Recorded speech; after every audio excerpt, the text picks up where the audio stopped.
Ali Baba was a woodcutter. He was from Persia in the Middle East. One day he was at work in the woods when he saw 40 men on 40 black horses. They stopped near a huge rock. They had 40 big, heavy brown sacks on their backs. Ali Baba watched the men as they got off their horses. A tall man walked to the rock and said, "Open sesame!" Ali Baba looked and looked again. Something amazing happened. The rock opened. Behind the rock was a cave. The 40 men went into the cave with their sacks. Later, when the men came out of the cave, they didn't have their sacks. "Close sesame," said the tall man, and the rock closed. The 40 men got on their horses and went away. Ali Baba went to the rock. "Open sesame," he said. The rock opened, and inside the cave there were hundreds of sacks and wooden boxes. Ali Baba opened a sack and it was full of diamonds. He opened another sack and it was full of gold coins. He opened a box and it was full of silver. He opened another box and it was full of beautiful jewels. "These 40 men are thieves," thought Ali. "I'm going to take some of these coins home for my wife." He put some gold coins into his bag and went out of the cave. "Close sesame," he said. The rock closed and he went home. Ali Baba's wife, Nasreen, was in the kitchen. Ali Baba told her about the 40 thieves and the treasure in the cave. "This is wonderful news," said Nasreen. "Can we take more money and buy a new house and new clothes?" "Yes, but we mustn't tell anyone," said Ali. "The 40 thieves are very dangerous men." Ali's brother, Kasim, was outside the kitchen. He opened the door. "Tell me where the cave is," he shouted. "You must tell me, or I'm going to go and look for it myself." "No, don't do that," said Ali. "Go into the woods. There's a huge rock near the big baobab tree. The rock opens when you say, 'Open sesame,' and closes when you say, 'Close sesame.'" Kasim went to the rock. "Open sesame," he said. He went into the cave and the rock closed. "This is amazing," thought Kasim. "Gold, silver, beautiful jewels." He had 3 big sacks with him and filled them with gold and silver and jewels. He stood in front of the rock and said, "Open wheat." But the rock didn't open. He said, "Open corn." But the rock didn't open. "Oh, what is the right word?" he thought. Kasim was angry. He couldn't remember the word. He sat down to think, but suddenly he heard horses. The 40 thieves were outside the cave. "Look, a horse! Someone's in our cave! He can't have our treasure! He must die!" said the tall man. The next morning, Kasim's wife, Zila, went to Ali Baba. "Kasim didn't come home last night. Do you know where he is?" she asked.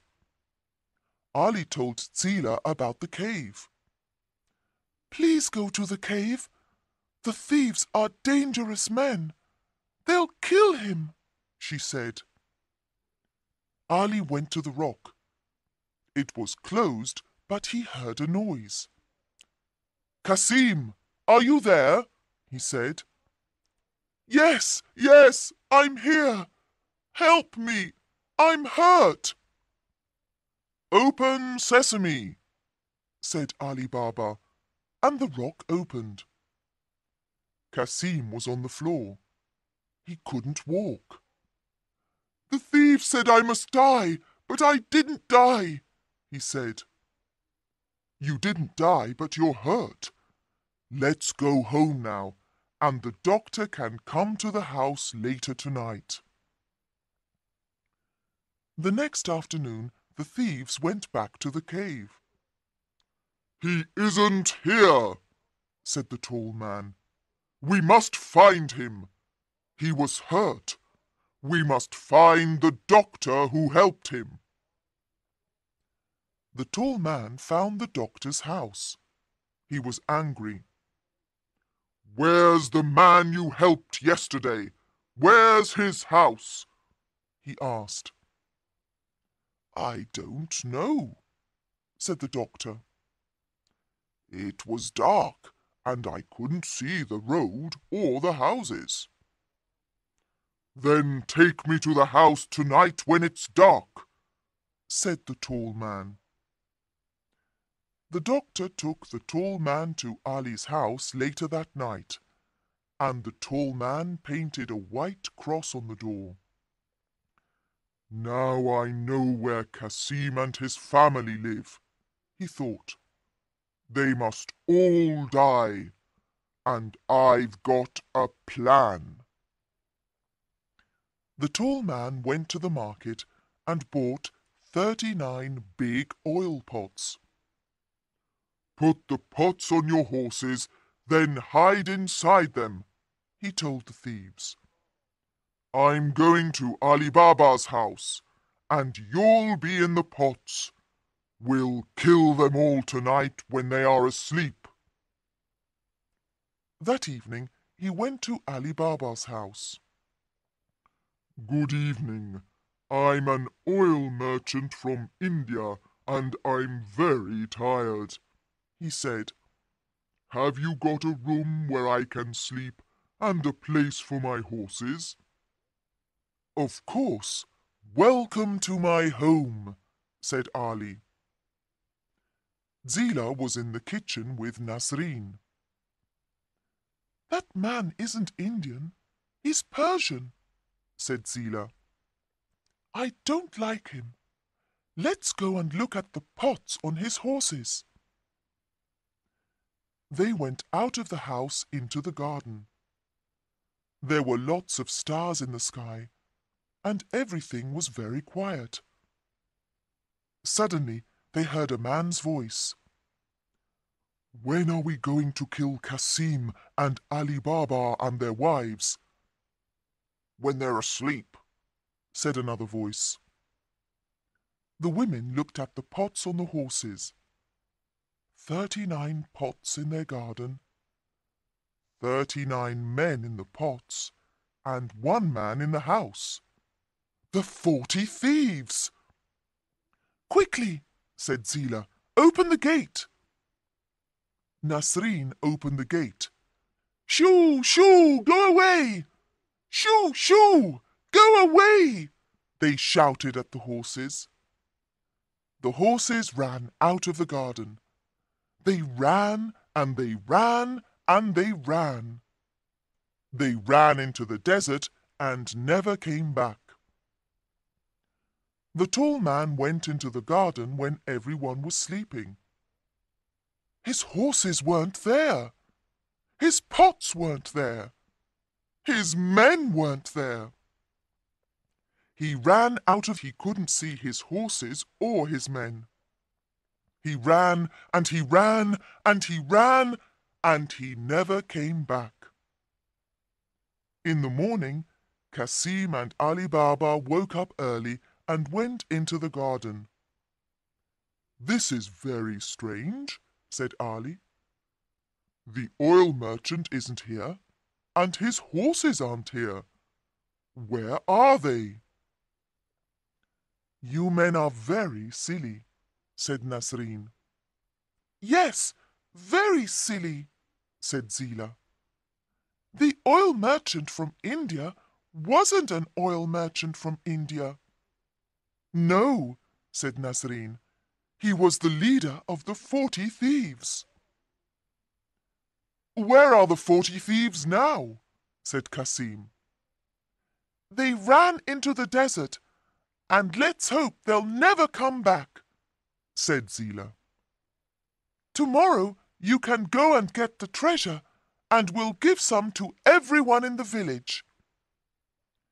The next day, Cassim and Ali Baba went back to the rock with 10 grey donkeys. "Open wheat," said Cassim. "No, silly, don't you remember? It's not wheat, it's sesame," said Ali Baba. "Of course, the word is sesame. Open sesame," said Cassim. The rock opened, and they put all the wooden boxes and sacks of treasure on the donkeys. Then they went back to the village and gave the treasure to the poor villagers. "Thank you, Nasreen and Zila," said the villagers. "You're very clever women."